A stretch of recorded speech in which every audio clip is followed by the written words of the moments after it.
Hello students, welcome back to our lesson exploring the character of Macbeth.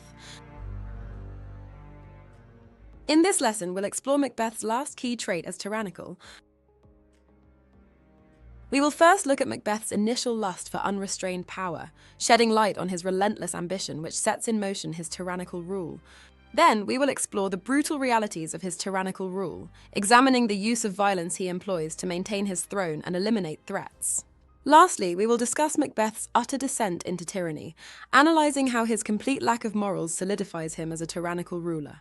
Let's unravel the complex layers of this tyrant's rule. Tyrannical means a ruler who uses power oppressively or unjustly. They may be selfish, cruel, and violent. One of the key aspects that characterises Macbeth as a tyrant at the beginning is his insatiable ambition and incessant desire for power. In Act 3, Scene 1, he says, "To be thus is nothing, but to be safely thus. Our fears in Banquo stick deep, and in his royalty of nature reigns that which would be feared." His statement, "to be thus is nothing," shows his dissatisfaction and discontent despite being the king, implying that merely possessing the crown does not satisfy him unless he can secure it thoroughly. This highlights his tyrannical trait of someone who is never satisfied and always coveting more power than he currently holds. Macbeth's reference to Banquo illustrates his paranoia. Despite Banquo being loyal to him, Macbeth sees Banquo as a potential threat, a characteristic common among tyrants. They live in constant fear, visualizing threats everywhere, even from their trusted allies. Macbeth values his own safety and authority over everything else, including justice and morality.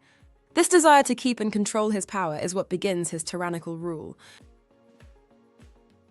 Macbeth's tyrannical rule becomes more aggressive and intense as the play continues, and we see this in his indiscriminate use of violence when he commands, "Seize upon Fife, give to the edge of the sword his wife, his babes, and all unfortunate souls." In this quote, Macbeth orders the murder of Macduff's family and anyone who might interfere. This behavior shows just how cruel and pitiless Macbeth has become. He is unhesitating in causing harm, even to innocent women and children, just to deter potential threats.